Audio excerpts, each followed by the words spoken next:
अध्याय 61। क्या आप ऐसे व्यक्ति हैं जिसे जितनी आसानी से आप चाहे मार सकते हैं? शून्य स्वर्ग मानचित्र का टुकड़ा। वह क्या है? लिन डोंग ने जियोयान को उत्सुकता से देखा और पूछा। जियोयान ने पूरी तरह से हतप्रभ होकर कंधे उचकाए। मुझे कैसे पता चलेगा? मैं भी अभी यहीं आया हूँ। उनकी बातचीत सुनकर उपस्थित अन्य किसान आश्चर्यचकित रह गए। इन लोगों के पास शून्य स्वर्ग मानचित्र का एक टुकड़ा भी नहीं है, फिर भी वे शून्य स्वर्ग महल में आने का साहस करते हैं। क्या वे नहीं जानते कि शून्य स्वर्ग मानचित्र के टुकड़े के बिना कोई शून्य स्वर्ग महल में प्रवेश नहीं कर सकता? अब मुझे राहत मिली है। ये शून्य स्वर्ग महल एक प्राचीन कृषक द्वारा बनाया गया एक वैकल्पिक आयाम है। भले ही वे रूपांतरित राक्षस हों, वे शून्य स्वर्ग अवशेष मानचित्र के बिना इसमें प्रवेश नहीं कर पाएंगे। ये सही है, चूंकि उनके पास शून्य स्वर्ग अवशेष मानचित्र नहीं है, हमारे पास एक अतिरिक्त अवसर है। ये देखकर कि झू चेन और अन्य के पास शून्य स्वर्ग मानचित्र का कोई टुकड़ा नहीं था, वान त्यानमिंग और अन्य ने चुपचाप राहत की सांस ली। हालांकि ये अजनबी साधना में कमजोर नहीं थे, वे शून्य स्वर्ग अवशेष मानचित्र के बिना शून्य स्वर्ग महल में प्रवेश नहीं कर सकते थे, इसलिए उनसे उन्हें कोई खतरा नहीं हुआ। इनमें से किसी भी व्यक्ति के पास शून्य स्वर्ग अवशेष मानचित्र नहीं है, तो मुझे यहाँ से चीजों को कैसे सुचारू करना चाहिए? बुजुर्ग जिन कोई, इन लोगों के पास न तो शून्य स्वर्ग अवशेष मानचित्र है और न ही कोई रूपांतरित महान राक्षस हैं। वे स्पष्ट रूप से लोगों को निगलने और खजाने चुराने का इरादा रखते हैं। हमें उम्मीद है कि ग्रैंड एल्डर उन्हें दबाने और मारने के लिए कार्रवाई करेंगे, ताकि स्टार पैलेस की प्रतिष्ठा को बढ़ाया जा सके। हालांकि हमारी खेती अपर्याप्त है, हम मदद करने को तैयार हैं। जैसे ही जिन कोई नुकसान में थी, वान त्यानमिंग ने उसे पक्ष से उचित रूप से याद दिलाया। ये देखकर तियानवुजी और म्यू तेंगजी, जो वान त्यानमिंग के साथ एकमत थे, तुरंत सहमति के कुछ शब्द बोले। जैसे ही धर्मपथ के इन तीन अग्रणी व्यक्तियों ने क्रमिक रूप से अपना रुख व्यक्त किया, उपस्थित अन्य साधक भी आगे बढ़े। हम सम्मानपूर्वक एल्डर जिंगोंग से राक्षस को भगाने का अनुरोध करते हैं। भीड़ उत्साह से भर गई और उनकी चीखें लहरों में गूंज उठी। जिन कुई की नजर झू चेन और अन्य तीन पर पड़ी, और अपने हाथों की तेज गति से उन्होंने वॉर्ड हेवन पैलेस के भीतर प्रतिबंधों को निर्णायक रूप से सक्रिय कर दिया। हान ली ने देखा कि जिन कुई उसे दे रही थी और उसे तुरंत खतरे का एहसास हुआ। उसने ग्रुप में संदेश भेजा, भागो, और फिर तेजी से आगे बढ़ा, बिना किसी हिचकिचाहट के हॉल से बाहर भाग गया। क्योंकि इस समय शून्य स्वर्ग महल को एक अदृश्य शक्ति द्वारा सील कर दिया गया है। अचानक आकाश से एक गगनभेदी गर्जना सुनाई दी। पूरा वॉर्ड हेवन पैलेस जोर जोर से हिलने लगा। झू चेन की नजर आसमान में उतरते महल परिसर पर टिकी थी, और धीरे धीरे उसके दिल में एक लड़ाई की भावना जाग उठी। आज शून्य स्वर्ग महल में प्रतिबंधों का प्रक्षेपण उसके लिए सबसे अच्छी परीक्षा है। तुम तीनों सावधान रहो, मैं ये प्रतिबंध तोड़ने जा रहा हूँ। झू चेन ने जियोयान और अन्य लोगों से कुछ कहा, फिर अपने पंख फैलाए और आकाश से नीचे आने वाले अत्यधिक गुरुत्वाकर्षण का बलपूर्वक विरोध किया, और सीधे महल परिसर की ओर बढ़ गया। आसमान से निकली आग की लपटों ने तुरंत पूरे शून्य महल को अपनी चपेट में ले लिया। वर्मिलियन पक्षी अपने पंख फैलाता है, उसकी ताकत पहाड़ों और नदियों पर भारी पड़ती है। आसमान में डूबते महल परिसर को वर्मिलियन पक्षी ने, जिसे झू चेन ने रूपांतरित किया था, बलपूर्वक हवा में उठा लिया और धीरे धीरे पीछे हटना शुरू कर दिया। तो तुमने अपना असली रूप प्रकट कर दिया है। ऐसा लगता है कि तुम सचमुच एक राक्षसी जानवर हो। उस स्थिति में मैं बिल्कुल भी विनम्र नहीं हो सकता। जिन कोई एक क्रूर व्यक्ति है, वह या तो बिल्कुल भी कोई कदम नहीं उठाता है, या जब वह ऐसा करता है तो पूरी ताकत लगा देता है। उसने तुरंत अपनी आंतरिक जादुई शक्ति को सक्रिय कर दिया, और एक एक करके वॉर्ड हेवन पैलेस के भीतर प्रतिबंधों को सक्रिय करने के लिए हाथ की मुहरें बनाई। आकाश में महल परिसर से चमकदार सुनहरी रोशनी फूटने लगी और साथ ही स्वर्ग से भयानक आभाएं उतरने लगी। इस समय महल परिसर, जो मूल रूप से एक प्रतिबिंब की तरह था, एक वास्तविक महल बन गया था, जो दर्जनों मील तक फैला हुआ था और समुद्र के एक क्षेत्र पर हावी था। महल परिसर फिर से डूबने लगा है। प्रत्येक इंच नीचे उतरने के साथ ऊपर का शून्य अचानक कांप उठेगा, फिर एक लहर जैसा स्थानिक उतार चढ़ाव सभी दिशाओं में फैल जाएगा। जियोयान और लिन डोंग को एहसास हुआ कि कुछ गड़बड़ है और वह तुरंत मदद के लिए आगे आया। अब वे चारों घेरे को तोड़ सकते हैं या नहीं, ये पूरी तरह से इस बात पर निर्भर करता है कि झू चेन शून्य स्वर्ग पैलेस के भीतर प्रतिबंधों को तोड़ सकता है या नहीं। यदि झू चेन विफल हो गया, तो वे तीनों यहीं मर जाएंगे। जिन कुई जल्दी से चिल्लाया। बिना किसी हिचकिचाहट के वान तियानमिंग और मैन हुजी तुरंत वहां पहुंचे और जियो यान और लिन डोंग को रोक लिया। दूसरी ओर हान ली को चरम यिन पूर्वज द्वारा लक्षित किया गया था। इसके बजाय उसने अपनी सभी भागने की तकनीकों को सक्रिय कर दिया। गोल्डन थंडर बैम्बू पर बुरी विकर्षक दिव्य बिजली का उपयोग करके चरम यिन पूर्वज पर हमला करने वाली लाश की आग का विरोध किया। चकमा देते और बदलते हुए कवकिली लगातार आसपास के इलाके का उपयोग किया। उनकी गति चरम यिन पूर्वज की गति से कमतर थी और उनकी खेती पूरी तरह से कमतर थी। हालांकि ये वर्मिलियन बर्ड ट्रेजर तकनीक के पंखों द्वारा सहायता प्राप्त है और चरम क्षेत्र दिव्य संवेदना द्वारा हस्तक्षेप किया गया है। यहाँ तक कि यिन पूर्वज भी थोड़े समय में उसे वश में करने में असमर्थ थे। उनका साधना स्तर निम्नतम था और उनके पास कोई स्थानापन्न सेवा नहीं थी। यदि यह पहले से ही मूल सच्ची समझ प्राप्त करने के लिए नहीं होता, जिसने उसे अपने पास मौजूद सभी अलौकिक शक्तियों और मंत्रों की गहरी समझ और उत्थान की अनुमति दी होती, तो वह पूरी तरह से खो गया होता। वह तलवार चलाने वाले वान तियानमिंग की कुछ चालों से अधिक का सामना नहीं कर सका। हालांकि वह वान तियानमिंग को रोकने में कामयाब रहा है, फिर भी उसने वान तियानमिंग से बहुत मार खाई है।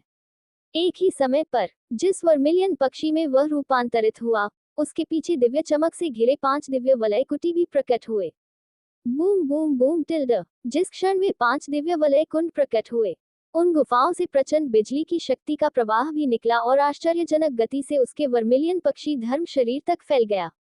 उनका वर्मिलियन पक्षी धर्म शरीर न केवल वर्मिलियन पक्षी दिव्य अग्नि से जल रहा था, जो शून्य में सभी चीजों को झुलसा सकता था, बल्कि यह अनंत वज्र शक्ति की एक परत से भी ढका हुआ था। इसके बजाय इसमें गड़गड़ाहट के नियमों का एक निशान शामिल था। गड़गड़ाहट और आग की लपटें एक साथ उठी और विनाश की आभा लिए बिजली के खंभे में बदल गईं। ये सीधे आकाश में चला गया, ऊपर महल परिसर को तुरंत चकनाचूर कर दिया और पूरे महल के प्रतिबिंब को छेद दिया। Puffer tilde. प्रतिबंध टूटने पर जिन कुई ने प्रतिक्रिया झेलते हुए तुरंत मुंह से खून उगल दिया। जिन कुई पूरी तरह से क्रोधित थे। उसने झू चेन को मारने के लिए अपनी अलौकिक क्षमताओं का उपयोग करने का इरादा रखते हुए हाथ की मुहरें बनाकर अपनी सारी जादुई शक्ति का प्रयोग किया।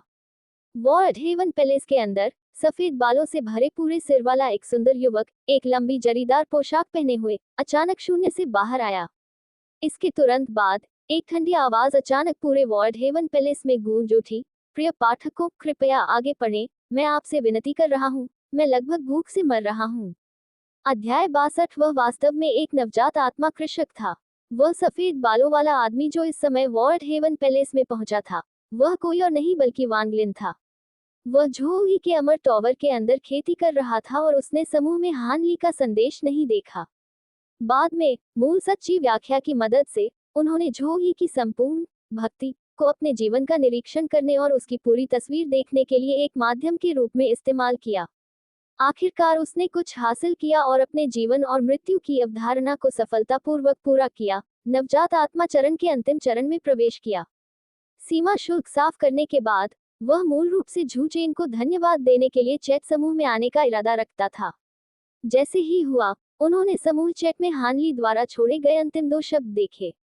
ये जानने पर कि झू चेन और अन्य सभी नश्वर खेती की दुनिया में चले गए थे, उन्होंने इस स्थान को पार करने में संकोच नहीं किया। जियो यान, जो बारबेरियन बियत से लड़ रहा था, ने देखा कि कोई और दूसरे दायरे से पार कर आया है और उसके चेहरे पर तुरंत बेहद उत्साहित अभिव्यक्ति दिखाई दी। लिन डोंग, जिसका वान तियानमिंग द्वारा पीछा किया जा रहा था और उसे पीटा जा रहा था, ने वांग लिन को देखा और तुरंत उड़ गया जैसे कि उसने एक जीवन रेखा पकड़ ली हो। वान तियानमिंग ने पीछा जारी रखना चाहा, लेकिन वांग लिन की एक नजर ने उसे डरा दिया। वान तियानमिंग को ऐसा लगा जैसे वह एक दुर्जय दुश्मन का सामना कर रहा हो और अवचेतन रूप से कुछ कदम पीछे हट गया। यद्यपि यहाँ दिव्य इंद्रियों को पृथक कर दिया गया है, परंतु ऐसा करना असंभव है। दूसरों के साधना स्तर का पता लगाएं। लेकिन सफेद बालों वाला आदमी जो अचानक उसके सामने आ गया, उसने उसे उत्पीड़न की तीव्र भावना दी। जिस तरह से दूसरे व्यक्ति ने अभी उसकी ओर देखा, वह ऐसा था मानो वे चींटी को देख रहे हों। लेकिन शक्तिहीनता की वह भावना तभी पैदा हुई जब कोर फॉर्मेशन चरण के दौरान उनका सामना एक नेसेंट सोल कल्टीवेटर से हुआ। क्या मेरे सामने ये सफेद बालों वाला आदमी नेसेंट सोल कल्टीवेटर हो सकता है? वरिष्ठ वांग लिन जी ने मूल रूप से हान ली को पकड़ने के अवसर का लाभ उठाने का इरादा किया था, लेकिन जब उसने देखा कि वान तियानमिंग ऐसा लग रहा था जैसे वह एक दुर्जय दुश्मन का सामना कर रहा है, तो उसे अचानक कुछ एहसास हुआ और वह तुरंत कई 100 मीटर दूर पीछे हट गया। हालांकि वांग लिन ने यहां पहुंचने के बाद कोई हलचल नहीं की, लेकिन उससे निकलने वाली ठंड ने वहां मौजूद सभी लोगों को घुटन का एहसास कराया, जिसमें बुजुर्ग जिन कुई भी शामिल हैं, जो अपनी अलौकिक शक्तियों को उजागर करने की तैयारी कर रहे थे। जिन कुई ने वांग लिन को गंभीर भाव से देखते हुए भौहें चढ़ा दी। उनका लहजा अभूतपूर्व सतर्कता से भरा था। लेकिन स्टार पैलेस के सबसे बड़े बुजुर्ग के रूप में, जो कई वर्षों तक एक उच्च पद पर रहे, उन्होंने किसी भी तरह का डर नहीं दिखाया। इस शून्य स्वर्ग पैलेस में अनगिनत सरनी संरचनाएं और प्रतिबंध शामिल हैं। झू चेन ने जो सुरक्षात्मक प्रक्षेपण अभी अभी तोड़ा था, वह इस बाहरी हॉल में लगे प्रतिबंधों में से एक था। जब तक वॉर्ड हेवन पैलेस मौजूद है, वह यहाँ अन्य प्रतिबंधों को सक्रिय करना जारी रख सकता है और अपने स्वयं के साधना स्तर से कहीं अधिक तकनीकों को उजागर कर सकता है। जब वान त्यानमिंग, मैनहुजी और अन्य लोगों ने जिन कुई को आगे बढ़ते देखा, तो उन सभी ने बिना पूर्व सहमति के चुप रहना चुना। सफेद बालों वाला आदमी इतने सारे नेसेंट सोल साधकों के सामने शांत और धैर्यवान बना रहा, जो स्पष्ट रूप से दर्शाता है कि वह कोई सामान्य व्यक्ति नहीं था। अब जब कोई व्यक्ति पानी का परीक्षण करने वाला पहला व्यक्ति बनने का इच्छुक है, तो उसे ऐसा करने में स्वाभाविक रूप से खुशी होगी। हो सकता है कि वह पहले ही अंतिम चरण, परिपूर्ण नवजात आत्मा क्षेत्र में पहुंच चुका हो। यह ऐसा प्राणी नहीं है जिसके साथ वह मुकाबला कर सके। इसका एहसास होने पर जिन कुई ने तुरंत अपनी आभा पर काबू पा लिया। उन्होंने आदरपूर्वक वांग लिन को झुकाया, हाथ जोड़कर सलामी दी, साथ ही दाववादी, मैं स्टार पैलेस का सबसे बड़ा बुजुर्ग हूँ। यदि इससे पहले कि जिन कुई अपनी बात खत्म कर पाता, वह एक भयानक आध्यात्मिक दबाव के कारण गेट के खंभों से दब गया। उसके घुटने जमीन पर थे, और यहाँ तक कि उसकी पीठ भी दबाव के कारण विकृत हो गई थी। वान त्यानमिंग, मैनहुजी और अन्य सभी की आंखें चौड़ी हो गईं। जिन कुई को जमीन पर घुटने टेकते हुए, उनके शरीर को कांपते हुए देखकर, सभी नवजात आत्मा साधकों के लिए दो शब्द अनायास ही मन में आ गए। यहाँ तक कि नवजात आत्मा के अंतिम चरण का एक साधक भी संभवतः केवल उसकी आभा का उपयोग करके उसे इस तरह दबा नहीं सकता था।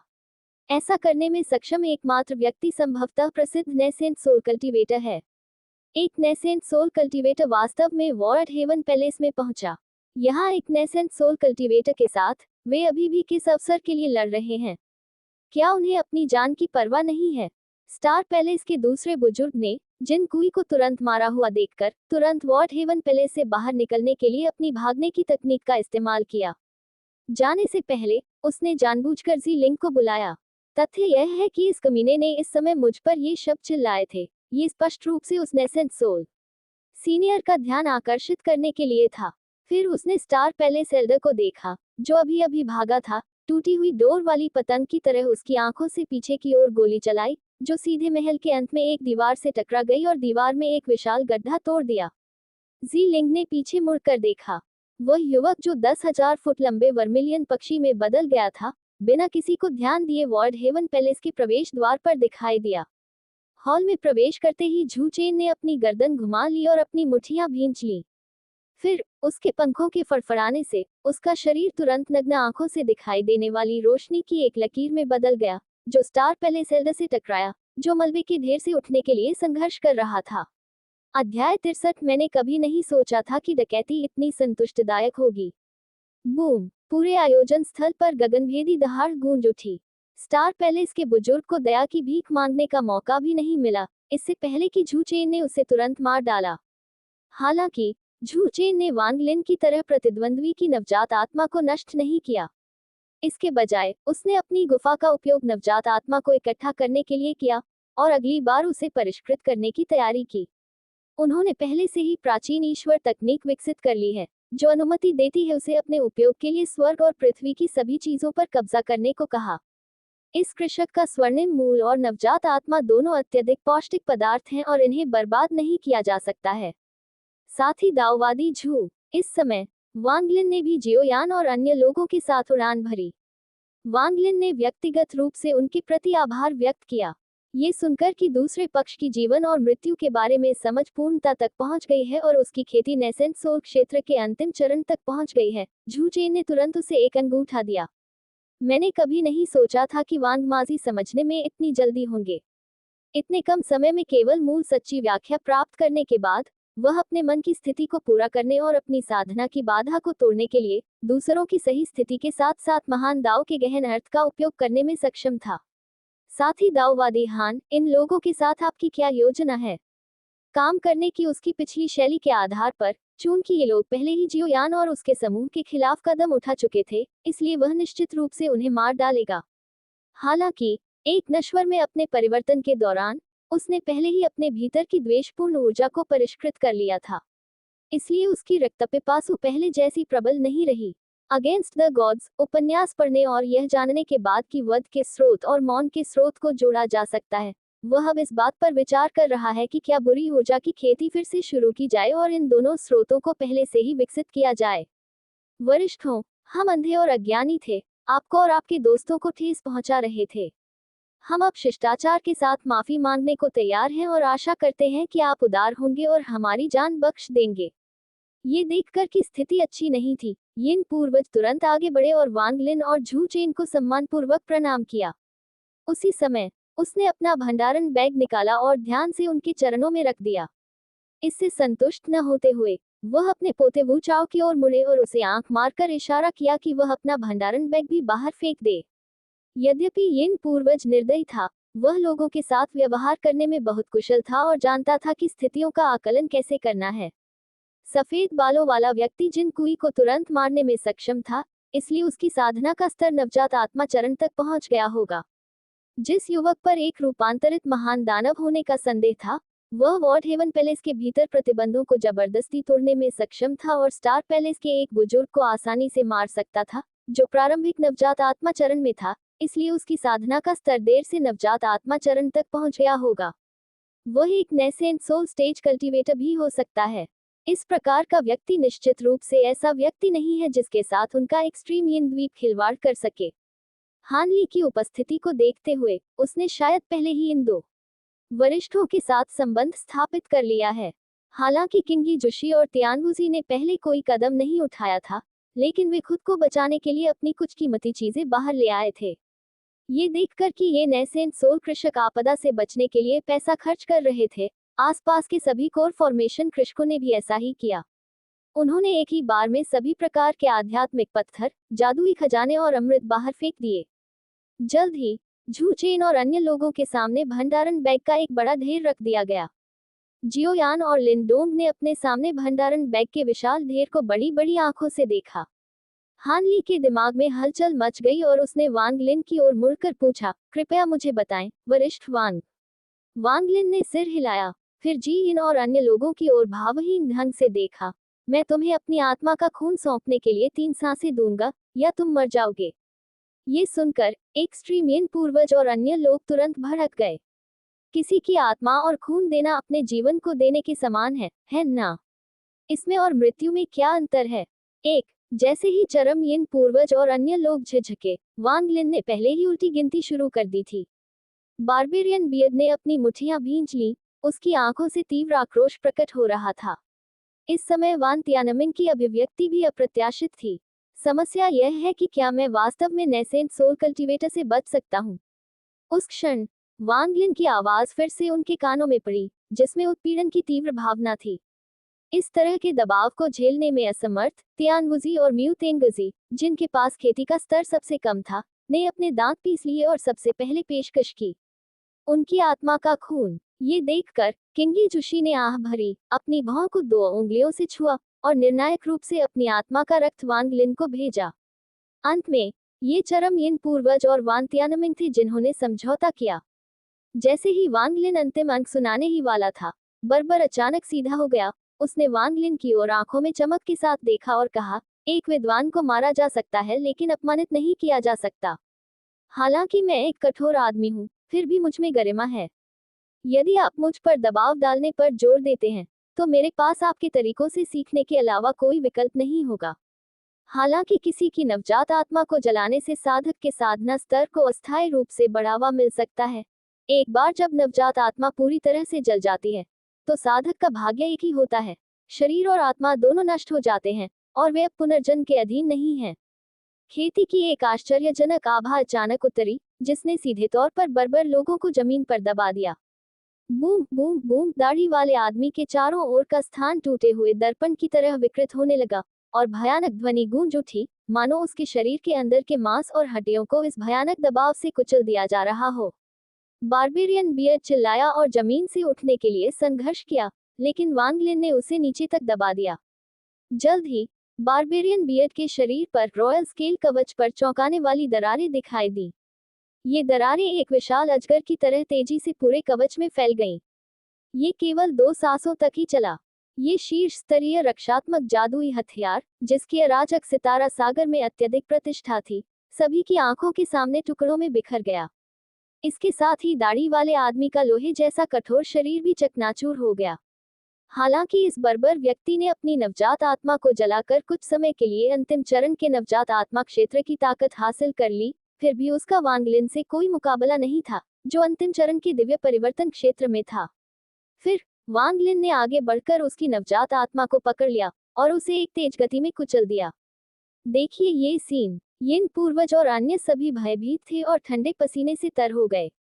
उस बर्बर व्यक्ति ने अभी अभी उसकी नेसेंट सोल को जला दिया था, लेकिन फिर भी उसे इस नेसेंट सोल सीनियर के सामने इतनी करारी हार का सामना करना पड़ा। उनमें प्रतिकार करने की तनिक भी शक्ति नहीं थी।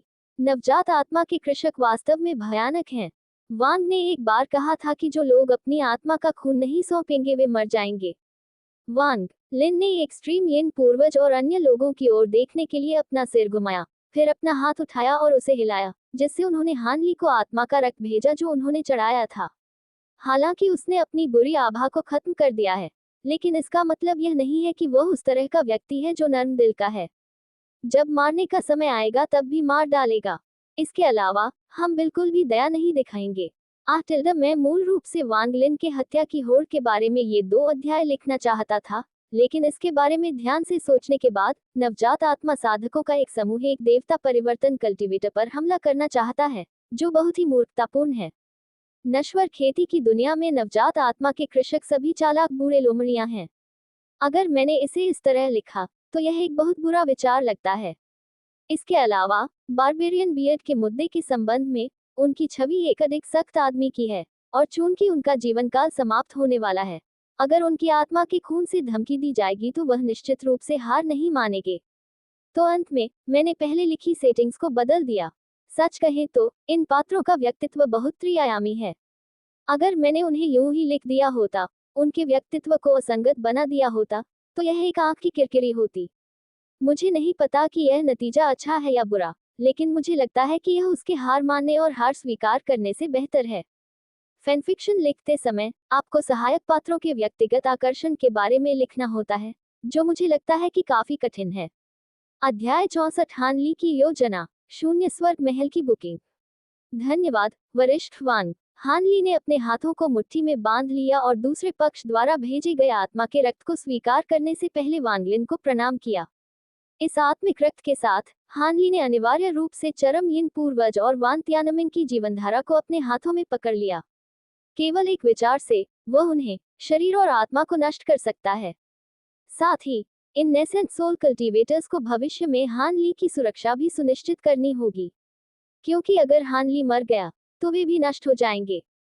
यिन पूर्वज और अन्य वास्तव में बदकिस्मत थे। इस बार वे अवसरों की तलाश में वॉर्ड हेवन पैलेस में आए, लेकिन इसके बजाय वे वांगलिन, इस मनहूस व्यक्ति से टकरा गए। अंत में उन्हें न केवल कुछ हासिल नहीं हुआ, बल्कि अपना सब कुछ खो दिया, जिसमें उनका अपना जीवन भी शामिल था। वॉर्ड हेवन पैलेस के ऊपर अचानक एक तेज घंटी बजी। इसकी आवाज लंबे समय तक और गूंजती रही, जैसे 9 स्वर्गों के पार से आ रही एक दिव्य धुन, जिसने तुरंत सभी को उत्साहित कर दिया। सभी ने आवाज की दिशा में देखा और देखा कि वॉर्ड हेवन पैलेस के ठीक मध्य में स्थित महल का द्वार घंटी की आवाज के बीच धीरे धीरे ऊपर उठ रहा था। ये वॉर्ड हेवन पैलेस के बाहरी हॉल में प्रवेश के लिए टेलीपोर्टेशन एरे है। जो कोई भी बाहर से हॉल में प्रवेश करेगा उसे तुरंत और बेतरतीब ढंग से बाहरी हॉल की तीसरी मंजिल पर एक निश्चित क्षेत्र में टेलीपोर्ट किया जाएगा। लेकिन अब उनकी आंखों के ठीक सामने वॉर्ड हेवन पैलेस में प्रवेश करने के लिए टेलीपोर्टेशन एरे के साथ वहां मौजूद एक भी व्यक्ति ने उस रेखा को पार करने की हिम्मत नहीं की। झू चेन और उनका समूह विशेष रूप से मदद करने के लिए यहां आए थे, और अब जब वॉर्ड हेवन पैलेस खुला है तो वह स्वाभाविक रूप से कंजूस नहीं हो सकते।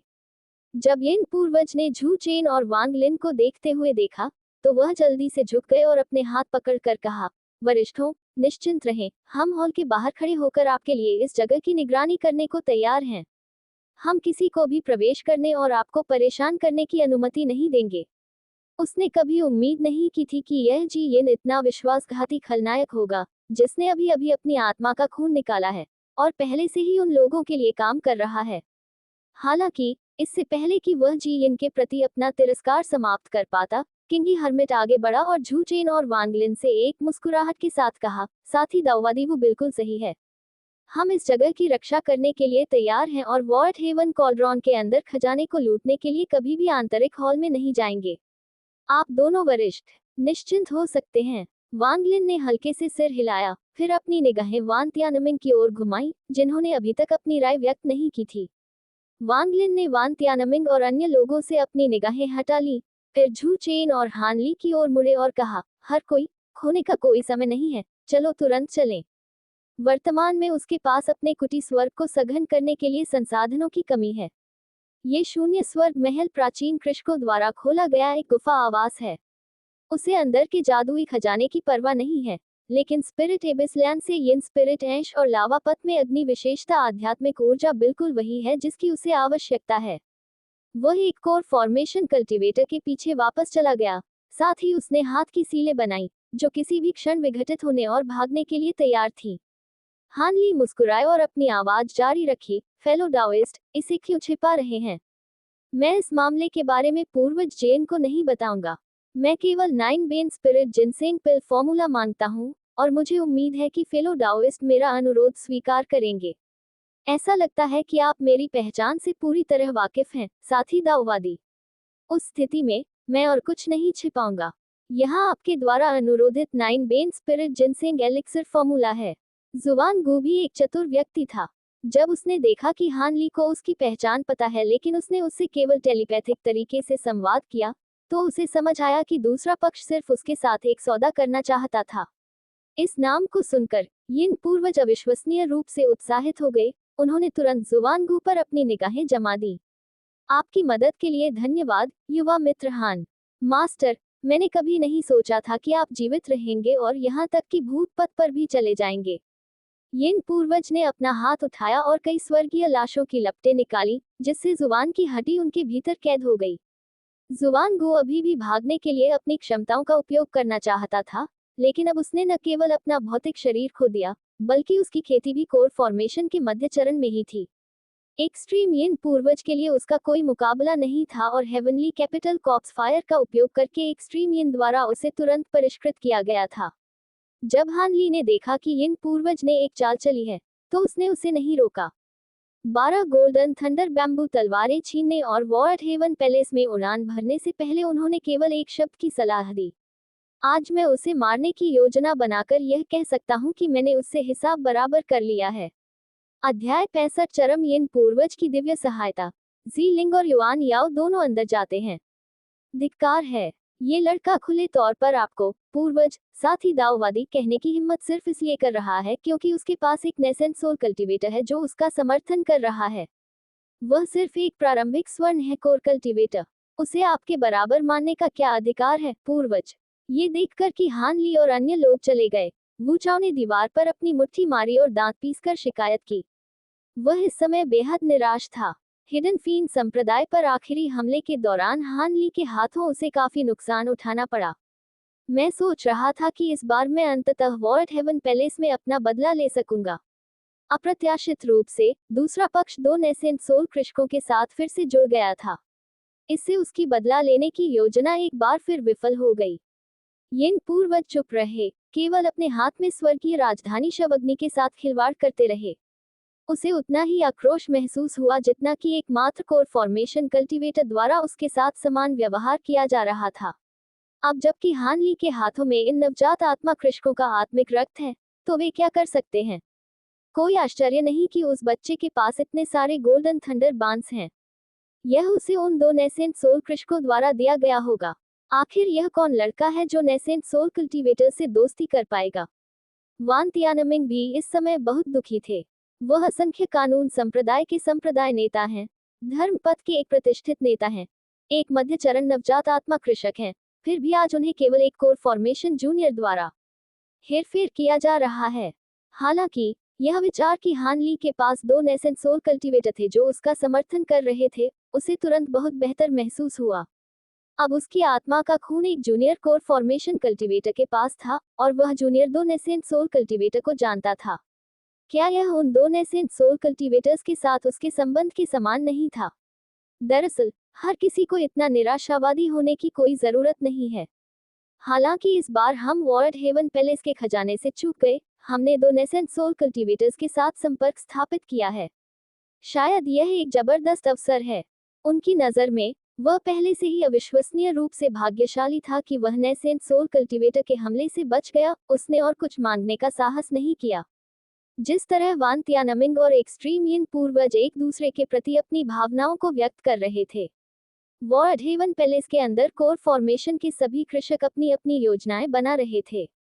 ये देखकर कि वॉर्ड हेवन पैलेस बुक हो चुका था और यहाँ तक कि नेसेंट सोल कल्टीवेटर्स के पास भी टिकट नहीं थे, ज्यादातर लोगों ने बिना देर किए वहां से जाने का फैसला किया। लेकिन लोगों का एक छोटा समूह दरवाजे के बाहर झिझक रहा था और अनिर्णित था। उदाहरण के लिए, जीलिंग कुछ औषधीय जड़ी बूटियों को खोजने के लिए वॉर्ड हेवन पैलेस में आए थे जो गोलियों में परिष्कृत करने के लिए दुनिया के बाहर उपलब्ध नहीं है, और फिर वंडरफुल साउंड संप्रदाय को पुनर्जीवित करने के लिए कोर फॉर्मेशन चरण में प्रवेश किया। हालांकि ये देखते हुए कि हान ली उसे अपनी पत्नी के रूप में स्वीकार नहीं करना चाहता था, उसने अनुरोध करने की पहल नहीं की। देखो, कोई जबरदस्ती बैरियर तोड़ रहा है। तभी भीड़ में अचानक हंगामा मच गया। जीलिंग ने ऊपर देखा और कई कोर फॉर्मेशन कल्टीवेटरों को वॉर्ड हेवन पैलेस के टेलीपोर्टेशन एरे की ओर उड़ान भरने के लिए भागने की तकनीकों का उपयोग करते हुए देखा। उन लोगों की भागने की तकनीक बेहद उत्तम थी। उनकी चमकती और बदलती गतिविधियों में बाद की छवियां भी अपनी जगह पर बनी रहेंगी, जिससे असली और नकली के बीच अंतर करना असंभव हो जाएगा। दुर्भाग्य से, जैसे ही वे लोग जादुई सरनी तक पहुंचे, वान तियानमिंग द्वारा फेंकी गई तलवार की रोशनी से वे लोग मारे गए। ये देखकर अन्य कोर फॉर्मेशन कृषक, जो एक भाग्यशाली अवसर की उम्मीद कर रहे थे, ने तुरंत परीक्षा पास करने की कोशिश करने की अपनी योजना छोड़ दी। इन नेसेंट सोल कृषकों द्वारा इस स्थान की रखवाली करने के कारण उनके पास वहां से गुजरने का कोई रास्ता नहीं है। हालांकि जब सभी ने सोचा कि अब कोई भी चुनौती का प्रयास नहीं करेगा, अचानक काले लिबास में एक आदमी उछला और बिना किसी हिचकिचाहट के टेलीपोर्टेशन एरे की ओर बढ़ गया। ऐसी चीजें जो नहीं जानती कि जीना है या मरना है। लेकिन जैसे ही शव की आग उन तक पहुंचने वाली थी, काले वस्त्र पहने व्यक्ति ने कई बिजली के गोले फेंके। जिस क्षण वे बिजली के गोले स्वर्गीय कैपिटल कॉर्प्स फायर के संपर्क में आए, वे नीला आग और बिजली के एक भयानक विस्फोट में विस्फोटित हो गए। एज्योर थंडर फ्लेम और हेवनली कैपिटल कॉर्प्स फायर के बीच टकराव ने एक शॉकवेव पैदा की जिसने काले कपड़े पहने व्यक्ति को टेलीपोर्टेशन एरे में दुर्घटनाग्रस्त कर दिया। मैंने कभी उम्मीद नहीं की थी कि कोई अंदर घुस सकता है नेसेंट सोल कल्टीवेटर की रुकावट के बावजूद शून्य स्वर्ग महल। यदि यह व्यक्ति आगे बढ़ सकता है, तो हम भी बिना अवसर के नहीं रहेंगे। हे टिल्डर, मेरा जीवन काल समाप्त हो रहा है। वॉर्ड हेवन पैलेस की यह यात्रा मेरी आखिरी उम्मीद है। भले ही मैं यहाँ नष्ट हो जाऊं, यह मेरे शेष जीवन का अंत होगा। ठीक कहा, हम कृषक स्वर्ग से संघर्ष करने के लिए बने हैं। आज मैं नेसेंट सोल स्टेज के खिलाफ लड़ने के लिए अपने गोल्डन कोर बॉडी का उपयोग करूंगा। अगर मैं मर भी जाऊं तो भी मुझे कोई अफसोस नहीं होगा। इस घटना से बहुत हलचल मच गई और कोर फॉर्मेशन के वे किसान जिन्होंने मूल रूप से परीक्षा उत्तीर्ण करने के अपने प्रयासों को छोड़ दिया था, अब नए आत्मविश्वास से भर गए। वान तियानमिंग ने अत्यधिक यिन पूर्वज को घूर कर देखा, फिर हाथ की सील बनाई, तुरंत अपने चारों ओर हजारों हल्की तलवारें बनाई, जिन्होंने कोर फॉर्मेशन कल्टीवेटर्स के समूह पर हमला किया। हालांकि उनकी साधना का स्तर केवल छद्म कोर चरण में था, वंडरफुल साउंड संप्रदाय के संप्रदाय नेता के रूप में उनके पास काफी जादुई खजाने थे। ये देखकर कि 2 और core formation cultivator teleportation array में प्रवेश करने वाले थे, वान तियानमिंग ने अंततः अपना तिरस्कार दूर कर दिया और इसे गंभीरता से लेना शुरू कर दिया। फिर विशाल तलवार, अपार दैवीय शक्ति लेकर, आकाश को छेदती हुई सीधे महल के द्वार में जा गिरी। जैसे ही विशाल तलवार जमीन से टकराए, तलवार की अनगिनत रोशनियां तुरंत बुझ गईं, जिससे कोर फॉर्मेशन के सभी किसान मारे गए, जो इसे तोड़ने की कोशिश कर रहे थे। कृपया धैर्य रखें, हर कोई। मेरे पास एक योजना है जो आपकी तत्काल समस्या का समाधान कर सकती है। इस समय जीन अचानक अपने छोटे पोते वू चाओ के साथ आगे बढ़े। हमने उन दो नेसेंट सोल सीनियर्स से वादा किया था कि हम इस जगह की रक्षा करेंगे, लेकिन मेरे पोते ने ऐसा नहीं किया। अभी कोर फॉर्मेशन के वे कृषक जिन्होंने शून्य स्वर्ग महल में भागने के लिए जादुई खजाने का उपयोग किया था, वे सभी गंभीर रूप से घायल हो गए थे। शायद मेरा पोता अंदर जा सकता है और उन लोगों को मार सकता है, ताकि अंदर के दो मालिक हमें दोष न दें। जैसे ही उन्होंने वान तियानमिंग और अन्य लोगों से बात की, उन्होंने वू चाओ को अपनी आवाज देते हुए कहा, लिटिल चाओ, ये वह सारी मदद है जो मैं तुम्हें दे सकता हूँ। अंदर जाने के बाद पहले उन कोर फॉर्मेशन कल्टीवेटरों को मारें, फिर देखें कि क्या आपको अंदर कुछ मिल सकता है। यदि आपका सामना उन दो नेसेंट सोल कल्टीवेटरों से होता है, तो बस ये कहें कि आप उन घुसपैठियों का शिकार करने आए हैं। तुम्हें उससे कुछ अवसर भी मिल सकते हैं।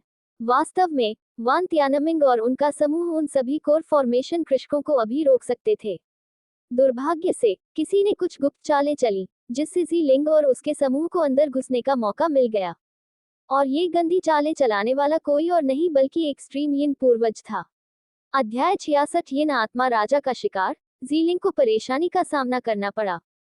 वॉर्ड हेवन पैलेस की पहली मंजिल पर स्पिरिट एबिस के अंदर झू चेन और जियोयान के इस स्थान में प्रवेश करने के बाद उन्हें टेलीपोर्टेशन सरणी द्वारा यादृच्छिक रूप से विभिन्न क्षेत्रों में टेलीपोर्ट किया गया। हालांकि इसने उन्हें इस जगह के संसाधनों का दोहन करने से नहीं रोका। यह आत्मा रसातल अनगिनत द्वेषपूर्ण आत्माओं और भयंकर आत्माओं से भरा हुआ है। ये आत्माएं बेहद क्रूर हैं और कुछ शक्तिशाली भूत राजा या ज़ोंबी हैं जिनसे कोर फॉर्मेशन के कृषक भी बचेंगे। लेकिन मरने के बाद उनकी आत्माओं की राख भी दुनिया में दुर्लभ और अनमोल चीजें हैं। यह उन साधकों के लिए विशेष रूप से फायदेमंद है जिन्हें अपने आध्यात्मिक सार को परिष्कृत करने की आवश्यकता है। जियोयान, पवित्र बकवास टिल्डर, ये जगह अद्भुत है।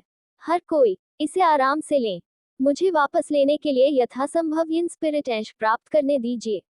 मेरे शिक्षक ने कहा कि इससे उसे अपनी आत्मिक शक्ति पुनः प्राप्त करने में मदद मिल सकती है।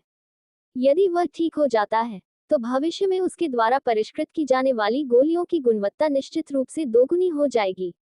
इससे सभी को लाभ होगा। हान ली, क्षमा करें, लेकिन ये इन स्पिरिट एशेज आत्मा को परिष्कृत करने के लिए काफी प्रभावी हैं, और मेरे पास उनका उपयोग भी है। अब हर कोई, यह आपकी अपनी क्षमताओं पर निर्भर है। उसकी दिव्य आत्मा को मजबूत करने से उसकी दिव्य भावना और भी मजबूत हो जाएगी, और वह गोल्डन थंडर बांस तलवार को नियंत्रित करने के लिए अपनी दिव्य भावना पर भरोसा करता है, इसलिए उसे इन स्पिरिट एशेज की भी आवश्यकता है।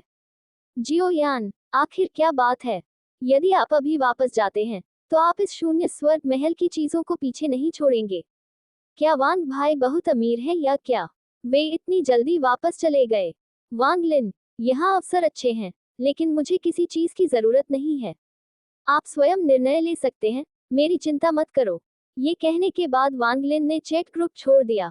वॉर्ड हेवन पैलेस के अधिकांश संसाधन केवल नेसेंट सोल चरण से नीचे के कृषकों के लिए उपयुक्त हैं, और उनके लिए अधिक उपयोगी नहीं है जो पहले से ही नेसेंट सोल चरण के अंत में हैं। अब उसे अमर जैद की जरूरत है, बड़ी मात्रा में अमर जैद की, क्योंकि जियान्नी की दुनिया में कृषकों को नवजात आत्मा चरण से शिशु परिवर्तन चरण तक पहुंचने के लिए अमर जैद का उपयोग करने की आवश्यकता होती है। अमर जैद के बिना वह भेदने में असमर्थ होता। हालांकि वॉर्ड हेवन पैलेस में स्पष्ट रूप से कोई अमर जैद नहीं है। वॉर्ड हेवन पैलेस में प्रवेश करते ही वांग लिन को इसका एहसास हुआ, इसलिए वह वहां नहीं रुका और तुरंत अपनी दुनिया में लौट आया। एक तरीका अमर टॉवर के भीतर अमर जैद को जबरन अवशोषित करना और नवजात आत्मा चरण में प्रवेश करना था। दूसरे, वह पहले से ही सोल रिफाइनिंग संप्रदाय में गया और भागने के पुराने पूर्वज से उसे अमर जैद छीनने के लिए ले जाने के लिए कहा। अमर टॉवर में झोई की शिखर तक पहुंचने की महत्वाकांक्षा का निशान था। यदि पहले होता तो वह जबरन अमर जैद को अपने अंदर समाहित नहीं कर पाता। हालांकि पिछली बार मूल वास्तविक अर्थ को समझने के बाद ग्रेट दाओ के नियमों के बारे में उनकी समझ और अधिक गहन हो गई है। अब यदि वह चाहता, तो वह झोई के आध्यात्मिक क्षेत्र को परेशान किए बिना अपने स्वयं के उपयोग के लिए अमर टॉवर से अमर जैद को जबरन निकाल सकता था। हालांकि झोई उसके प्रति दयालु था, और यदि उसने ऐसा किया, तो ये दयालुता का बदला शत्रुता से देने के समान होगा। यह उसके जैसा नहीं था। कोई बात नहीं, आइए पहले सोल रिफाइनिंग संप्रदाय की जांच करें। वांग लिन ने धीरे से आह भरी और इसके बारे में सोचना बंद कर दिया। वह उठा और अमर टॉवर से बाहर चला गया। झोरू को बसाने के बाद उसने पिलू साम्राज्य की ओर जाने के लिए अपनी भागने की तकनीक का इस्तेमाल किया। हालांकि जैसे ही उन्होंने अमर टॉवर द्वारा संरक्षित क्षेत्र को छोड़ा, वर्मिलियन बर्ड किंगडम के दूत जो गुप्त रूप से उन पर नजर रख रहे थे, तुरंत उनके पीछे आ गए। एक ही समय पर, जबकि जियोयान और उसके साथी सरहद पर उन येन आत्माओं और भयंकर आत्माओं का शिकार कर रहे थे, झू चेन एक चट्टान के पास अकेले पहुंचा था। वर्मिलियन पक्षी एक प्राकृतिक रूप से जन्मा और पोषित यांग शरीर है, जो आसपास के क्षेत्र में येन ऊर्जा के एकत्र होने को महसूस करने में सक्षम है। ये चट्टान संपूर्ण स्पिरिट एबिस लैंड में सबसे सघन येन ऊर्जा वाला स्थान है। चारों ओर देखने पर आकाश अनगिनत भटकती आत्माओं से भर गया। हालांकि ये आत्माएं झू चेन से बेहद सावधान लग रही थी, दूर से ही उससे बचती थी और उसके पास आने की बिल्कुल भी हिम्मत नहीं करती थी। ये यही होना चाहिए। झू चेन ने अपने पैरों के नीचे धुंधली धुंध में डूबी अथाह खाई पर नजर डाली, फिर बिना किसी हिचकिचाहट के हाथ की मुहरें बनाई और एक सुवानी खजाना तकनीक शुरू की। बूम! जिस क्षण क्रूर सुवानी थंडर बीस्ट ने चट्टान के नीचे हमला किया, पूरी घाटी हिंसक रूप से हिल गई। इसके तुरंत बाद चकाचौंध करने वाली धाराएं आपस में जुड़े जाल की तरह फैल गईं, तुरंत दर्जनों मील तक फैल गईं और आसपास व्याप्त उदास वातावरण को दूर कर दिया। अचानक चट्टान के नीचे से भूतों और भेड़ियों के रोने जैसी चीखने की आवाज आई। ऐसा लगता है कि चट्टान के नीचे कोई भयानक चीज जाग उठी है। झू चेन चट्टान के किनारे पर खड़ा था, उसकी नजर चट्टान के तल पर टिकी हुई थी। जल्द ही कई 100 भूत राजा और मांस खाने वाले येन ऊर्जा से भरपूर नीचे से ऊपर की ओर दौड़ पड़े। इन येन स्पिरिट किंग्स और कैरियन ईटर्स से निकलने वाली आभा भटकती येन स्पिरिट्स और फियर्स सोल्स की तुलना में कहीं अधिक मजबूत थी, जो लगभग कोर फॉर्मेशन स्टेज कल्टीवेटर के बराबर थी। चट्टान के नीचे से निकलने के बाद वे दहाड़ते हुए झू चेन की ओर बढ़े। वर्मिलियन बर्ड डिवाइन फायर दुनिया की सबसे यांग अग्नि है, जो सभी बुराइयों को वश में करने में सक्षम है। सुवानी खजाना तकनीक में निहित वज्र शक्ति भी सभी राक्षसों और राक्षसों की शत्रु है। झू चेन के पास 2 शक्तिशाली तकनीकें हैं, जिससे येन ऊर्जा से भरे इन दुष्ट प्राणियों को मारना उसके लिए आसान हो जाता है। थोड़ी ही देर में उसने चट्टान के नीचे सोए हुए भूत राजाओं और मांस खाने वालों के समूह को पूरी तरह से नष्ट कर दिया और उन्हें भूतिया राख से भरे आकाश में बदल दिया। इसके बाद झू चेन ने निर्णायक रूप से 5 महान कुटी स्वर्गों को प्रकट किया और उन्हें परिष्कृत करना शुरू किया। मौके पर येन स्पिरिट राख। इन भूत राजाओं और मांस खाने वालों की आत्माओं से निकलने वाली राख की सघनता सामान्य आत्माओं की तुलना में अधिक होती है। झू चेन ने गुफा की शक्ति का उपयोग करके इन येन आत्मा राख को परिष्कृत करने के बाद न केवल उसकी आत्मा को मजबूत किया, बल्कि उसकी खेती में भी काफी वृद्धि हुई। सड़क पर गलती से एक येन स्पिरिट किंग का शिकार करने और उसे मारने के बाद उसे इसका पता चला, और यही कारण है कि वह घोस्ट किंग और कैरियन ईटर्स का शिकार करने के लिए यहाँ आया था। जब खाने के लिए अच्छा भोजन है तो सामान्य बुरी आत्माओं से परेशान क्यों हो? जैसे ही झू चेन ने परिष्कृत अवस्था में प्रवेश किया, आसपास की येन स्पिरिट एंश तुरंत ज्वार की तरह इकट्ठा हो गई, जिससे उसके शरीर के चारों ओर एक विशाल काला गोला बन गया। समय बीतता है। मुझे नहीं पता कि इसमें कितना समय लगा। 2 और आकृतियां पास से उड़कर आईं।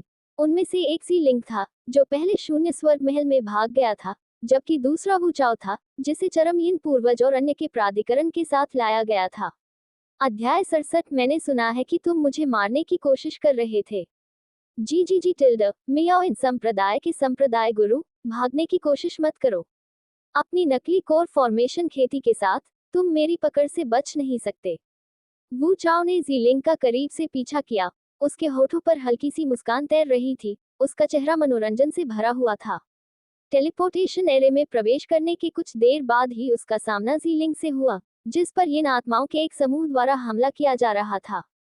पिछली बार जब वह हिडन फीन संप्रदाय में था, तब उसे यह महिला पसंद आ गई थी और यहाँ तक कि उसने उसे खेती के लिए भट्टी के रूप में उपयोग करने के लिए वापस लेने पर भी विचार किया था। अब जब हम यहाँ दोबारा मिले हैं, तो मैं निश्चित रूप से इस अवसर को हाथ से नहीं जाने दूंगा। उनकी नज़र में जीलिंग जैसी महिला कृषक, जिनकी खेती का स्तर कम था लेकिन उत्कृष्ट उपस्थिति थी, केवल भट्टियों के रूप में उपयोग किए जाने के लिए अच्छी थी। जीलिंग पूरी गति से उड़ने के लिए अपनी भागने की तकनीक का उपयोग करने पर ध्यान केंद्रित करते हुए चुप रही। उस वक्त उसका चेहरा बेहद पीला नजर आ रहा था। इस बदसूरत जोकर ने एक बार क्वीजिंग द्वीप पर उसके माता पिता को मार डाला था और उसके मन में उसके प्रति गहरी नफरत है। अपनी खेती में सुधार करने और मियाओइन संप्रदाय को पुनर्जीवित करने के प्रयास में उसका लक्ष्य इस व्यक्ति को मारना था। जब त्वचा का वह टुकड़ा जेड जैसा चिकना हवा के संपर्क में आया तो वू चाओ की धुंधली आंखों में तुरंत एक भद्दी चमक दिखाई दी। टीएस टिल्डर, कोई आश्चर्य नहीं कि वह अराजक सितारा सागर में नंबर 1 सुंदरी है। ये शर्म की बात है कि उसे खेती के लिए भट्टी के रूप में उपयोग नहीं किया जाता है। उसके पीछे से आ रही हंसी सुनकर जी लिंग का दिल डूब गया। उसने अपनी मौत का बदला भी नहीं लिया था, लेकिन अगर वह उस आदमी के हाथों में पड़ गई जिसने उसके पिता और मां की हत्या कर दी, तो वह परलोक में अपने माता पिता का सामना कैसे कर पाती। ठीक है, ये यिनलिंग रेत है। वह नहीं जानती थी कि इन स्पिरिट सैंड को सोखने वाला व्यक्ति कौन था, लेकिन इस समय उसके पास बाहर निकलने का कोई रास्ता नहीं था और वह केवल पूरी गति से उस स्थान की ओर उड़ सकती थी। भागो, तुम अब क्यों नहीं भाग रहे? तुम्हें लगता है कि सिर्फ इसलिए कि यहाँ लोग हैं, मैं तुम्हें पकड़कर वापस नहीं ले जाऊंगा। वू चाओ ने लंगर को अपने कंधे पर लटकाया, फिर ठंडी मुस्कान के साथ घातक पीले जीलिंग को देखा और धमकी देते हुए कहा, जितना अधिक तुम अब भागोगे, उतना ही बुरा होगा जब मैं तुम्हें पकड़ लूंगा और तुम्हें जीइन द्वीप पर वापस ले जाऊंगा।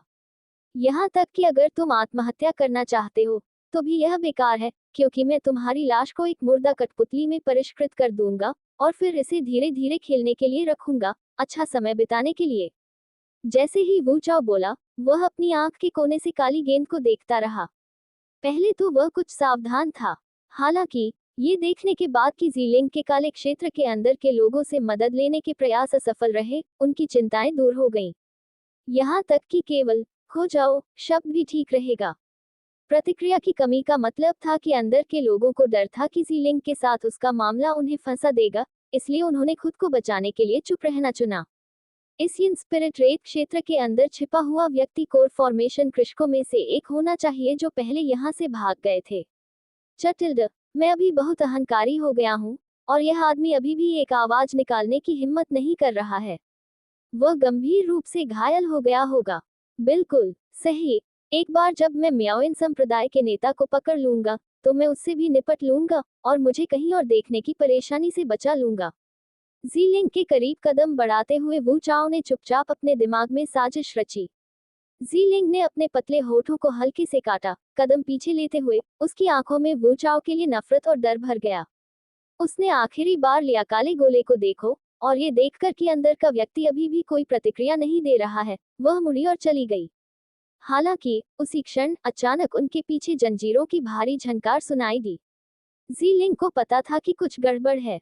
जैसे ही वह अपनी शक्तियों का उपयोग करने ही वाली थी, उसने पाया कि उसका नाजुक शरीर घावों से भरा हुआ, पहले से ही एक काली जंजीर से कसकर बंधा हुआ था। इस काली जंजीर ने न केवल उसके शरीर को जकड़ लिया, बल्कि उसकी जादुई शक्ति को भी कैद कर लिया। अभी मुझे कुछ महत्वपूर्ण काम निपटाने हैं, मैं बाद में आपके साथ ठीक से खेलूंगा।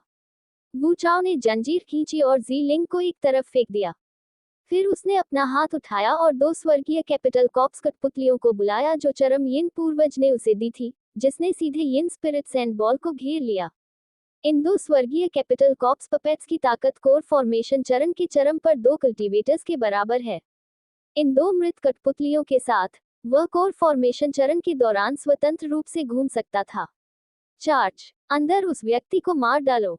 वू चाओ के आदेश पर 2 स्वर्गीय कैपिटल कॉप्स पपेट्स ने तुरंत अपने तेज पंजे खोल दिए, तेजी से काली गेंद को दोनों तरफ से घुमाया। उसी समय वू चाओ ने प्रोफाउंड यिन तकनीक को सक्रिय किया, एक यिन दानव हाथ को हवा में संघनित किया और उसे काली गेंद पर जोर से पटक दिया। काले बादल छा गए और भयानक यिन ऊर्जा ने तुरंत पूरी घाटी को घेर लिया। जैसे ही 2 स्वर्गीय कैपिटल कॉप्स कठपुतलियां यिन स्पिरिट रेत क्षेत्र के पास पहुंची, हाथों की एक जोड़ी अचानक काले क्षेत्र से निकली और उनकी गर्दन पकड़ ली। फिर गड़गड़ाहट और आग के एक गगनभेदी विस्फोट के बीच 2 स्वर्गीय कैपिटल कॉप्स पपेट्स, जिनमें से प्रत्येक में चरम कोर फॉर्मेशन की खेती थी, तुरंत टुकड़ों में नष्ट हो गए। झू चेन ने वू चाओ की ओर देखा, उसकी ठंडी आवाज घाटी में गूंज रही थी। ये देखकर कि काले गोले के अंदर का व्यक्ति वास्तव में 2 नवजात आत्मा कृषकों में से एक था, वू चाओ तुरंत भयभीत हो गया और ठंडे पसीने से तरबतर हो गया, यहाँ तक कि हकलाना भी शुरू कर दिया। क्या आपको लगता है कि मैं नहीं जानता कि आप क्या सोच रहे हैं? वू चाओ ने हुआन येन की राक्षसी ऊर्जा से आग की लपटों को बुझाने का प्रयास करते हुए हुआन येन महान कानून को सक्रिय किया। हालांकि जुआन येन राक्षसी ऊर्जा ने वर्मिलियन पक्षी दिव्य अग्नि की जलने की गति को तेज कर दिया। पलक झपकते ही जेन द्वीप का कुख्यात युवा मास्टर, जो अराजक सितारा सागर में कुख्यात था, जलकर राख हो गया और उसके शरीर का कोई निशान नहीं बचा। वही इन स्पिरिट रेत क्षेत्र के अंदर छठी गुफा स्वर्ग को खोल ही रहा था कि अचानक इस बदसूरत कौवे ने उस पर हमला कर दिया, जिससे वह इसे खोलने में लगभग असफल हो गया। विशेष रूप से साधना की इस विश्वासघाती दुनिया में जब आप बाहर हों तो सतर्क रहना हमेशा अच्छा होता है। अध्याय 68 हानली मेरा भाई है और मैं उसके दुखद भाग्य के परिणाम भुगतूंगा। मुझे बचाने के लिए बहुत बहुत धन्यवाद वरिष्ठ। वू चाओ की मृत्यु के बाद जीलिंग के शरीर पर जंजीरों ने भी अपनी जादुई शक्ति खो दी। वह तेजी से आगे बढ़ी और झू चेन को गहराई से प्रणाम किया। उसका रवैया बेहद सम्मानजनक था। ये वरिष्ठ अपने हाथ के झटके से एक नेसेंट सोल कल्टीवेटर को मार सकता था, इसलिए वह एकमात्र छद्मकोर कल्टीवेटर ने थोड़ी सी भी लापरवाही बरतने की हिम्मत नहीं की। झू चेन घूमा, उसकी नजर जीलिंग के पीले चेहरे पर पड़ी।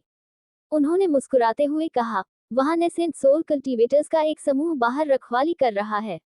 आप, एक छद्मकोर दायरे के कल्टीवेटर, वास्तव में अंदर घुसने में कामयाब रहे। ऐसा लगता है कि आप काफी सक्षम हैं। ये शब्द जीलिंग पर अचानक से एक झटके की तरह लगे और सीधे उसके दिमाग में फूट पड़े। वरिष्ठ, मैं केवल पहले स्तर पर कुछ आध्यात्मिक जड़ी बूटियां इकट्ठा करना चाहता हूँ। मैं आंतरिक हॉल से किसी भी चीज का लालच नहीं करूंगा। यदि आप मुझ पर विश्वास नहीं करते हैं, तो मैं अपनी आत्मा का रक्त चढ़ाने को तैयार हूँ। उसकी गोरी, जेड जैसी त्वचा और उसके नाजुक ढंग से बनाए गए लेकिन थोड़े सुस्त चेहरे को देखकर झू चेन भी अपने धैर्य के साथ आश्चर्यचकित होने से खुद को नहीं रोक सका। कहीं ऐसा तो नहीं कि ये सीनियर भी मुझे भट्टी की तरह इस्तेमाल करना चाहता हो। जीलिंग की दुनिया ढह गई है। उसने केवल जीलिंग को देखा था और उसकी सुंदरता की प्रशंसा की थी, तो वह खुद को उसके सामने कैसे पेश कर सकती थी। लानत है, ये हान लाओमो की महिला है। धत तेरी की, बहुत बहुत बच्चे, बहुत बहुत दुआएं की रीति में शाखाएं और पत्ते अवश्य होने चाहिए। उसने जीलिंग की ओर देखा, दोबार खांसा और कहा, उपपत्नी की कोई आवश्यकता नहीं है। यदि तुम वास्तव में मेरा अनुसरण करना चाहते हो, तो मेरे दाऊवादी साथी बन जाओ। ये सुनकर जीलिंग का शरीर तनावग्रस्त हो गया, अचानक ठिठक गई और वह पूरी तरह से स्तब्ध रह गई। वह निश्चित रूप से मेरी परीक्षा ले रहा है। अगर मैं अभी चला जाऊं, तो वह या तो मुझे तुरंत मार डालेगा या मुझे उसका जहाज बनने के लिए मजबूर कर देगा। जीलिंग एक पल के लिए चुप रहा, फिर झू चेन को झुकाया और कहा, सीनियर, हालांकि जीलिंग की खेती कम है, मैं उस तरह का व्यक्ति नहीं हूं जो अपने शब्दों से पीछे हट जाता है। जीलिंग ने पहले ही एक प्रतिज्ञा कर ली है और उससे पीछे नहीं हटूंगा। जब तक सीनियर जीलिंग को लेने के लिए तैयार है, जीलिंग सीनियर का अनुसरण करने के लिए तैयार है और आपको कभी धोखा नहीं देगा। जो कोई भी वू चाओ को मार डालेगा, वह उनका स्वामी बनकर काम करेगा। ये प्रतिज्ञा उसने सच्चे दिल से ली थी। ये देखकर कि जीलिंग ने उसके साथ रहने का मन बना लिया है, झू चेन ने अब अपनी पहचान नहीं छिपाई। उसने जीलिंग से कहा कि वह दूसरी दुनिया से आया है, क्योंकि देर सबेर उसे पता चल ही जाएगा। किंवदंती के अनुसार जिस दुनिया में वे वर्तमान में रहते हैं वह केवल मानव क्षेत्र है, जबकि मानव क्षेत्र से ऊपर आत्मा क्षेत्र है। क्या ऐसा हो सकता है कि मेरे सामने वाला ये सीनियर वही का हो? इस विचार को ध्यान में रखते हुए जीलिंग के अराजक विचार अचानक स्पष्ट हो गए। झू चेन इस बात से अनजान था कि वह जीलिंग की नजर में आत्मा की दुनिया से एक बड़ा शॉट बन गया था। जब उसने जीलिंग के चेहरे पर एहसास की झलक देखी, तो उसने मान लिया कि उसने उसकी पहचान स्वीकार कर ली है और उसे थोड़ा संतुष्टि महसूस हुई। दोनों ने एक दूसरे को जानने के लिए कुछ मिनट तक सामान्य बातचीत की और फिर स्पिरिट एबिस में गहराई तक जाने के लिए अपनी भागने की तकनीकों का इस्तेमाल किया। वे इस स्पिरिट एबिस लैंड के अंत में पहुंचे, जहां अभी भी एक टेलीपोर्टेशन एरे था। झू चेन ने चारों ओर देखा और कुछ ही दूरी पर एक और टेलीपोर्टेशन एरे देखा, लेकिन यह अभी तक सक्रिय नहीं हुआ था। ये टेलीपोर्टेशन एरे होना चाहिए जो दूसरे स्तर, आइस एंड फायर पाथ की ओर ले जाए। इसमें समय की पाबंदी है, एरे केवल तभी सक्रिय होगा जब समय समाप्त हो जाएगा। जीलिंग पीछे खड़ा हो गया और फुसफुसाकर एक अनुस्मारक कहा। झू चेन की आंखें दिलचस्पी से चमक उठी जब वह आगे बढ़े और सरनी संरचना की सावधानीपूर्वक जांच की।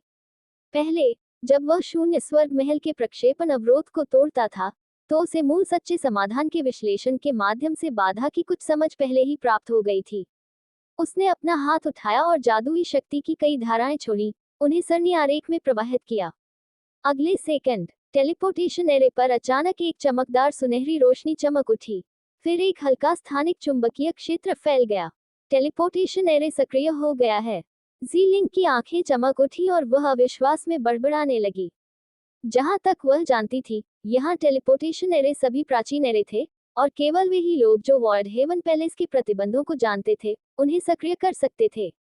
अप्रत्याशित रूप से झू चेन ने जादुई शक्ति के कुछ विस्फोट करके प्राचीन टेलीपोर्टेशन सरणी को सक्रिय कर दिया। झू चेन ने जी लिंग पर नजर डाली, फिर तुरंत टेलीपोर्टेशन एरे में कदम रखा। बिना किसी हिचकिचाहट के जी लिंग उसके पीछे पीछे अंदर चला गया। अध्याय 69। जी लिंग को नीचे उतारना। खेती का निर्णायक। लिंग्युआन वाटर पवेलियन से आइस एंड फायर रोड के रास्ते में प्रचुर आध्यात्मिक ऊर्जा वाला एक पहाड़ी जंगल है। ये वह स्थान है जहाँ कई दुर्लभ जड़ी बूटियां और फल उगाए जाते हैं। पहला स्तर पास करने वाला कोई भी कृषक स्तर पूरा करने के लिए पुरस्कार के रूप में यहाँ आध्यात्मिक जड़ी बूटियां स्वतंत्र रूप से चुन सकता है। हानली को जिस 9 बेन स्पिरिट जिनसेंग की जरूरत है, वह यही है। वॉर्ड हेवन पैलेस में आने का जी लिंग का उद्देश्य उन औषधीय जड़ी बूटियों को चुनना था जिन्हें वह कीमिया के लिए उपयोग करना चाहती थी। हालांकि झू चेन के लिए ये चीजें बहुत कम उपयोगी थीं। यहाँ की अधिकांश आध्यात्मिक जड़ी बूटियां और फल स्टार पैलेस में उन लोगों के बचे हुए अवशेष हैं। केवल बहुत कम अमर जड़ी बूटियां और फल जिनमें पहले से ही संवेदनशीलता विकसित हो चुकी है, मुश्किल से ही प्रचलित हैं। झू चेन का यहाँ रुकने का इरादा नहीं था, और सीधे जी लिंग को उस स्थान पर ले गया जहाँ बर्फ और अग्निपथ का प्रवेश द्वार स्थित था। बेशक अगर उसे सड़क पर कोई मूल्यवान आध्यात्मिक जड़ी बूटियां दिखाई देती, तो वह उन्हें उठा लेता और जी लिंग की ओर फेंक देता। रास्ते में आध्यात्मिक जड़ी बूटियां इकट्ठा करने के लिए उसका नेतृत्व करने वाले सस्ते दाववादी साथी को देखकर जी लिंग अपने दिल में गर्मजोशी महसूस करने से खुद को रोक नहीं सकी। उन्होंने कम उम्र में ही अपने माता पिता दोनों को खो दिया था। हालांकि वह मियाओइन संप्रदाय की प्रमुख थी, लेकिन इस संप्रदाय को जिंगोंग ने लंबे समय तक दरकिनार कर दिया था। झू चेन अंततः जी लिंग को इस पहाड़ी जंगल के अंत तक ले आया। वॉर्ड हेवन पैलेस के दूसरे स्तर का बर्फ और अग्निपथ है इस खंडहर के सबसे गहरे भाग में स्थित है। मैं बाद में खेती के लिए उग्र ऊर्जा को अवशोषित करने के लिए लावा पथ पर जा रहा हूँ, बेहतर होगा कि आप मेरे साथ आएं। वू चाओ पहले ही वॉर्ड हेवन पैलेस में पीछा कर चुका है, और शायद जी इन और अन्य लोगों ने भी उसका पीछा किया है। यदि वह झू चेन के साथ नहीं रहती, और यदि उसका सामना उन लोगों से होता, तो उसे केवल निश्चित मृत्यु का सामना करना पड़ता। आखिरकार कोई और नहीं जानता था कि वह अब इस वरिष्ठ झू चेन के साथ एक दाववादी युगल बन गई है। जैसे ही वे बात कर रहे थे, दोनों पहले ही खंडहर के अंत तक पहुंच चुके थे। जी लिंग की खेती का स्तर अभी कोर फॉर्मेशन चरण में नहीं था, और यहां पहुंचने के बाद वह इसे बर्दाश्त नहीं कर सकी। झू चेन ने अपना हाथ हिलाया और उसकी रक्षा के लिए एक अग्नि ढाल बनाई, जिससे उसे थोड़ा बेहतर महसूस हुआ। बाद में झू चेन को पास में एक जगह मिली जहां अग्नि ऊर्जा सबसे अधिक केंद्रित थी। क्रॉस लेग करके बैठ गया, और उसके पीछे 6 दिव्य रिंग ग्रोटो प्रकट हुए। फिर उन्होंने कुटी की शक्ति का उपयोग करके उस स्थान की अग्नि आध्यात्मिक ऊर्जा को उन्मत्त रूप से अवशोषित करना शुरू कर दिया। हालांकि झू चेन अलग है, उसके पास प्राचीन वर्मिलियन पक्षी की रिक्त रेखा है। वर्मिलियन पक्षी आग से पैदा होता है, और यह यहाँ की लेप्टो सहित किसी भी लौ को अवशोषित और परिष्कृत कर सकता है। जैसे ही झू चेन के 6 महान कुटी स्वर्ग एक साथ खुले, आसपास की उग्र ऊर्जा तुरंत ज्वार की लहर की तरह उसकी ओर एकत्रित हो गई। यद्यपि एक दिव्य रिंग ग्रोटो स्वर्ग को खोलने के लिए आवश्यक आध्यात्मिक ऊर्जा एक साधारण ग्रोटो स्वर्ग की तुलना में अधिक है, एक दिव्य रिंग ग्रोटो स्वर्ग के प्रभाव एक सामान्य ग्रोटो स्वर्ग के प्रभावों से अतुलनीय हैं। जैसे जैसे झू चेन ने लावा मार्ग के भीतर उग्र ऊर्जा को अवशोषित करना जारी रखा, यहाँ का तापमान धीरे धीरे गिरना शुरू हो गया। एक दिन बाद झू चेन के सिर के ऊपर आग का एक बड़ा बादल दिखाई दिया। उग्र बादल धीरे धीरे उसके चारों ओर इकट्ठा हो गया, अंततः एक भंवर बन गया जिसने आकाश को धुंधला कर दिया। ये बहुत चौंकाने वाला है। अगर उसने इसे अपनी आंखों से नहीं देखा होता, तो उसे विश्वास करना मुश्किल होता कि ऐसा भी हो सकता है। उसी समय उसकी भौहों के बीच से रक्त लाल प्रकाश से झिलमिलाता हुआ एक दिव्य वलय के आकार का कुटी स्वर्ग तैरने लगा। सबसे पहले ये दिव्य वलय गुफा स्वर्ग कुछ हद तक भ्रामक और अवास्तविक लग रहा था। हालांकि जैसे ही आकाश में उग्र बादल भंवर झू चेन के शरीर में पूरी तरह से गायब हो गया। जैसे ही सातवां कुटी स्वर्ग खोला गया, झू चेन की अभिव्यक्ति अचानक बदल गई। उन्होंने पाया कि उनके शरीर में अभी भी कुछ अग्नि विष था जिसे परिष्कृत नहीं किया गया था। क्या ऐसा हो सकता है कि पिछले कुछ दिनों में मैंने उग्र सांसों को बहुत तेजी से अवशोषित कर लिया, जिससे मेरे शरीर में बड़ी मात्रा में आग का जहर जमा हो गया, जिसके कारण इसका कुछ हिस्सा बच गया। ये पता लगाने के बाद कि क्या चल रहा था, झू चेन ने अग्निविष को परिष्कृत करने के लिए एक बार फिर अपने शरीर के भीतर वर्मिलियन पक्षी दिव्य अग्नि को एकत्रित किया। हालांकि जब उन्होंने अभ्यास नहीं किया तो ठीक था, लेकिन जैसे ही उन्होंने अभ्यास किया, कुछ गलत हो गया।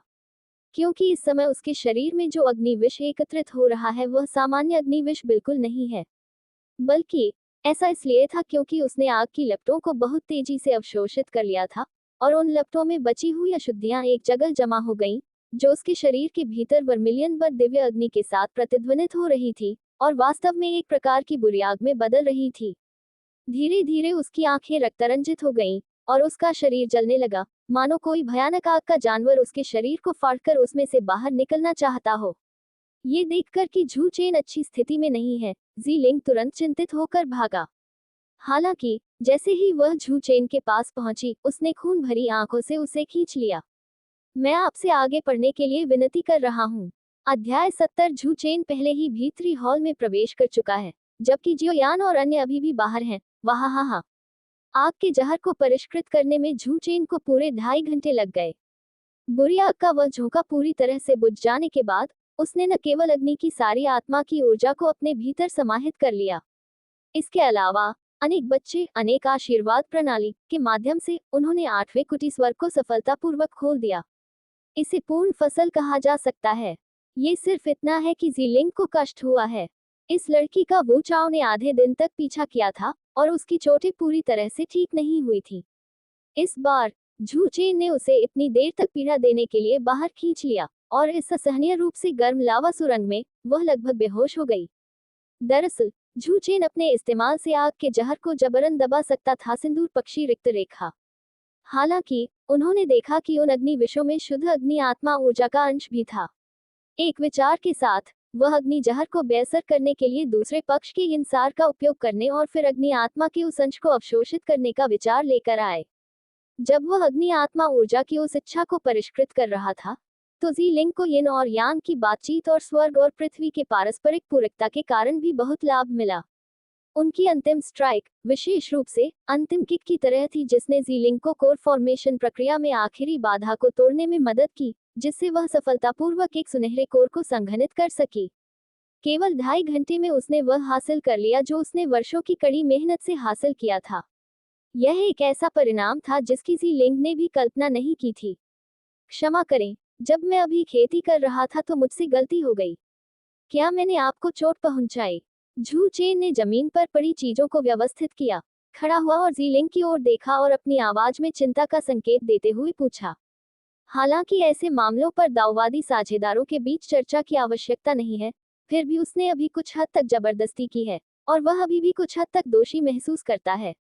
उसके चेहरे को ढकने वाला घूंघट अब गायब हो गया था, लेकिन उसका आश्चर्यजनक रूप से सुंदर चेहरा अब एक असामान्य लाली से ढका हुआ था, जिससे वह और भी अधिक आकर्षक लग रही थी। झू चेन को नहीं पता था कि उस पल क्या कहना है, इसलिए उन्होंने विषय बदल दिया। इतना कहने के बाद उसने जी लिंग की पतली कमर पकड़ ली, अपने पंख फड़फड़ाए और उसका शरीर प्रकाश की एक लकीर में बदल गया, जो लावा पथ के अंत की ओर उड़ गया। जी लिंग पूरे समय चुप रही, केवल कुछ हद तक उसकी गोरी कलाई को देखती रही। उसकी आंखों में जटिलता का संकेत था। वहां एक बार एक सिनेबार तिल खड़ा था जिसे उसने 100 वर्षों से भी अधिक समय से संजो कर रखा था। लावा पथ के अंत की ओर जाते समय झू चेन और उसके साथियों को कई अग्नि चींटियों का सामना करना पड़ा।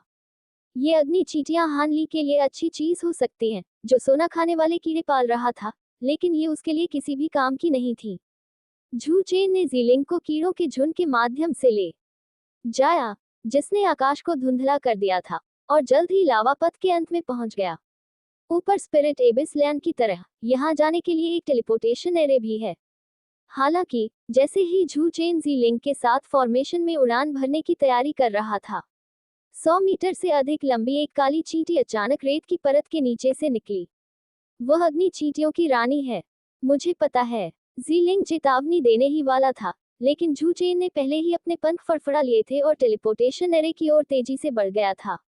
रानी चींटी अभी अभी रेत की परत के नीचे से रेंग कर निकली थी और उसे स्थिर खड़े होने का समय भी नहीं मिला था कि तभी उसने उसे मुक्का मारा और हजारों मीटर दूर उड़ गया।